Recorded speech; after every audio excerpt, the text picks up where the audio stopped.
alguien ser gay y católico al mismo tiempo? ¿Dios te hizo gay para que vivieras así? ¿Qué le dices a alguien que está convencido de que Dios lo odia o que está pensando en quitarse la vida? Y para los padres que se preguntan, ¿debo ir a la boda de mi hijo si se casa con alguien de su mismo sexo? 4 preguntas, ninguna tiene respuesta fácil y las voy a responder todas, sin odio, sin condena y por supuesto, sin mentiras piadosas. Quédate hasta el final porque la tercera pregunta es la más importante.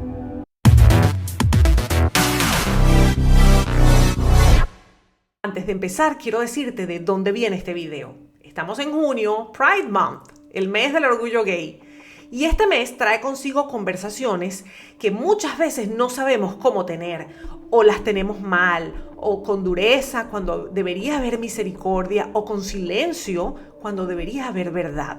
Hace unos días escuché una conversación del padre Mike Schmitz, y si no lo conoces te dejo en el enlace la descripción, donde él habló exactamente de estas preguntas, con una claridad y con una caridad que a mí me dejó pensando durante días.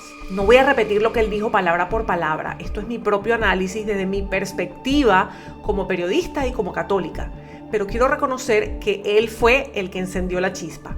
Así que empecemos. Pregunta número 1, ¿puede alguien ser gay y católico a la vez? Primero, hay que entender qué significa ser católico, porque ser católico no es un club de gente perfecta, es una relación con Jesús.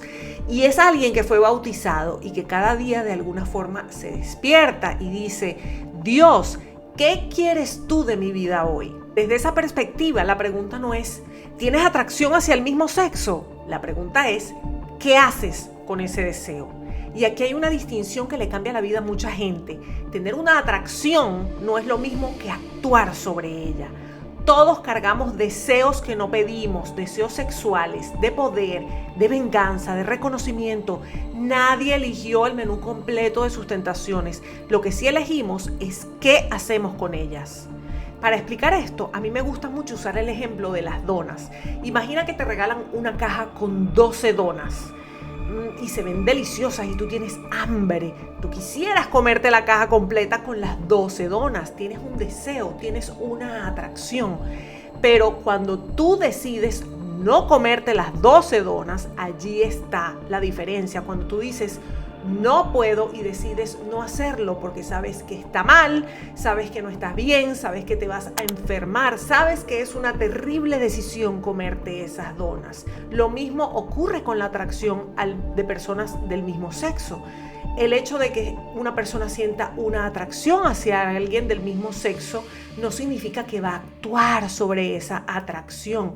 La atracción en sí no es pecado. Hay personas que nacen con inclinaciones y con atracción hacia personas del mismo sexo, pero eso no significa que van a atender a ese deseo.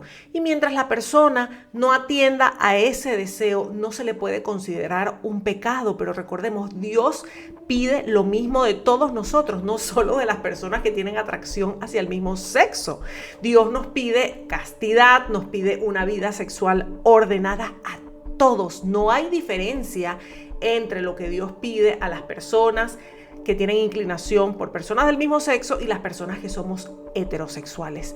Pide de todos exactamente lo mismo: la castidad, la santidad, que lleguemos al matrimonio, que nos casemos sacramentalmente, que nos santifiquemos al tener esa pareja que, como lo dice la iglesia, en este caso un matrimonio solo se reconoce si es entre un hombre y una mujer. Pero que quede claro que la atracción en sí no es un pecado, aunque ese sentimiento esté allí.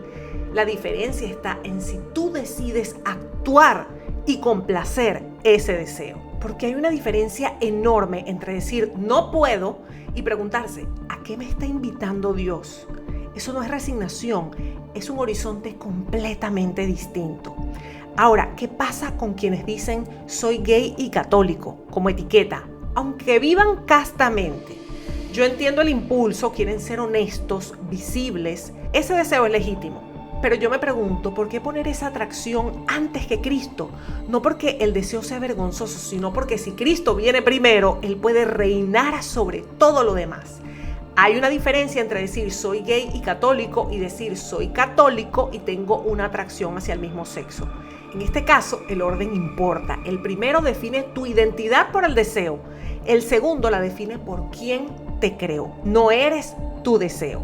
Pregunta número 2. ¿Dios me hizo así, gay, para que viviera así? Esta pregunta contiene algo muy verdadero. Dios te hizo a propósito. No eres un accidente cósmico. Hay algo filosóficamente asombroso aquí. Nosotros somos seres contingentes. Eso significa que no necesitamos existir. Este universo podría haber funcionado perfectamente sin ti. Y sin embargo, en algún momento del tiempo, Dios quiso directamente que tú existieras. No lo necesitaba, lo eligió. Eso no es un amor genérico. Entonces sí, Dios te hizo, pero hay una segunda parte de la historia. Cuando Dios creó al mundo, lo creó bueno. Hizo a los seres humanos a su imagen y semejanza. Y luego rompimos esa relación y heredamos esa ruptura. El catecismo lo llama pecado original. No significa que Dios te creó roto, significa que naciste en un mundo roto y con un corazón roto. Y en ese corazón roto, no todo lo que deseo es bueno para mí. Eso vale para todos, para el que tiene deseos heterosexuales desordenados, para el que tiene ira, avaricia, envidia, para todos sin excepción. Dios no me creó quebrado, me creó y me permitió nacer en un mundo quebrado. Y su gloria aparece precisamente cuando le permito entrar en ese quebrantamiento. Así que la respuesta es sí y no. Te hizo a su imagen y semejanza y también naciste en un mundo caído. Las dos cosas son simultáneamente verdad. Y en esa tensión vive la fe. Pregunta 3. ¿Qué le dices a alguien que cree que Dios lo odia o que está pensando en quitarse la vida? Esta es la pregunta más importante de este video y quiero hablarle directamente a esa persona que está en ese lugar. Si estás viendo esto y estás convencido de que Dios te odia o de que estarías mejor muerto, esto es para ti. Primero, quiero preguntarte en voz alta, ¿qué te llevaría a creer eso? Porque si conocemos la historia completa, la historia es esta. Dios es bueno, creó un mundo bueno. Ese mundo se rompió y Dios mismo entró en la historia para rescatarlo. Eso es Jesús. Juan 3:16 dice, tanto amó Dios al mundo que entregó a su Hijo único para que todo el que crea en Él no perezca, sino que tenga vida eterna. ¿Qué parte de esa frase lleva a alguien a concluir? Pero a mí me odia. Quizás alguien en la iglesia te trató mal, quizás alguien que decía representar a Cristo fue cruel o fue hipócrita, fue despiadado contigo. Y si eso pasó, lo lamento profundamente. Eso no es Cristo, eso no es Dios. El catecismo, la enseñanza oficial de la iglesia, dice explícitamente que las personas con atracción al mismo sexo deben ser aceptadas con respeto, compasión y delicadeza. No es opcional, es doctrina. Pero quiero hablar de algo más profundo, la vergüenza. La vergüenza te dice, escóndete, eres demasiado, eres un error. Y el remedio para la vergüenza no es un argumento, es dejarte ver. Cuando alguien sale del closet y es recibido con amor, hay alivio. ¿Por qué? Porque finalmente alguien te ve. Y la vergüenza no puede sobrevivir cuando eres visto con amor. Y Dios te ve. Y no está sorprendido por tus deseos, no está horrorizado. De hecho, hay un salmo que habla de mis faltas ocultas. Esas cosas en mí que ni yo mismo conozco del todo. Y Dios dice, lo sé todo. Y aún así, estoy dispuesto a morir por ti. A veces pensamos que el orgullo es creerse mejor que los demás, pero también puede ser creer que eres peor que el amor de Dios, que tu pecado es más grande que su misericordia. Eso también es orgullo. Y la respuesta no es un debate, es una revelación fresca del amor de Dios. Si estás en ese lugar hoy, no estás solo. Hay personas que quieren escucharte. Voy a incluir en la descripción de este video abajo las líneas a donde puedes llamar en los principales países que ven este video, porque no tienes que cargar con esto solo, puedes llamar y pedir ayuda. Pregunta número 4. ¿Debo ir a la boda de mi hijo si se casa con alguien de su mismo sexo? Esta pregunta le parte el corazón a mucha gente y quiero comenzar reconociendo eso, porque en esta pregunta no hay una sola persona sufriendo, hay varias.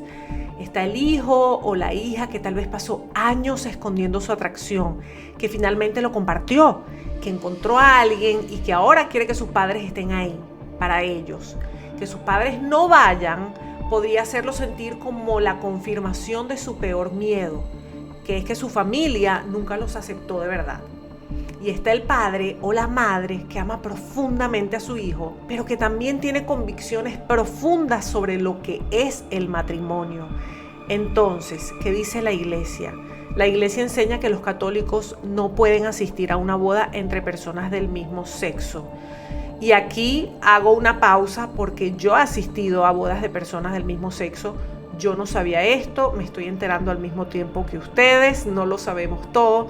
Pero bueno, ya sabemos algo nuevo. Y quiero explicar por qué no podemos ir, porque la razón importa. Ir a una boda no es simplemente ir a ver a personas que amas. Una boda es un acto de testimonio. Tu presencia dice, doy fe de lo que está ocurriendo aquí. Y tu presencia no es pasiva, no es neutral, es participación en un acto que la iglesia considera que no constituye matrimonio. Hay otras situaciones donde la iglesia deja espacio para el juicio personal. Alguien que se casa fuera de la iglesia, por ejemplo. Ahí puede haber discernimiento, pero en una boda entre personas del mismo sexo, la enseñanza es clara. Ahora, ¿qué significa esto en la práctica? Significa entonces que si no voy a esa boda, entonces es el fin de la relación. Si dices no puedo estar allí ese día, entonces te desapareces de la vida de los novios. No, porque entonces habrías fallado como padre, como madre, como familiar, y estarías confirmando el peor estereotipo del católico, que su doctrina vale más que las personas. Lo que la iglesia pide no es solo que no vayas, es que sigas siendo familia, que llames, que invites, que estés en Navidad, en el cumpleaños, en los momentos difíciles. Que la ausencia en ese evento específico quede envuelta en una presencia constante e inconfundible. No puedo estar ahí ese día, pero vienes a cenar con nosotros. Esa frase puede romper corazones, pero también puede con el tiempo restaurarlos. El amor no se mide en si fuiste a la boda, se mide en si seguiste siendo su padre, su madre, su hermano, su amigo. Eso no tiene fecha en el calendario. Dios no tiene que quitarte tus luchas para hacerte grande. Tú te puedes hacer grande a través de tus luchas. ¿Cuántos de nosotros le decimos a Dios, quítame esto y entonces te seguiré? Quítame esto y entonces te creeré. Quítame esto y entonces seré santo. Y quizás Dios nos dice, no, te voy a hacer santo con esto. Todo lo que hemos hablado hoy vuelve a una sola pregunta. ¿Puedes confiar en que Dios es bueno, en que quiere tu bien? Yo sé lo que es tener miedo de decirle sí, pero Él nunca me ha llevado a un lugar que no fuera para mi bien. Si hoy estás cargando algo que no pediste cargar, no te estoy diciendo que es fácil, te estoy diciendo que no estás solo y que hay un Dios que entró en la historia precisamente para que no lo estuvieras, para que no estuvieras solo. Esto es todo por hoy. Si este episodio te movió, compártelo, mándaselo a ese amigo, a esa amiga que necesita escucharlo. Suscríbete al canal donde siempre vamos a estar hablando los temas de actualidad que afectan tu realidad. Y acompáñame pronto en un nuevo episodio de The Rosiris Effect. Nos vemos pronto. Bye bye.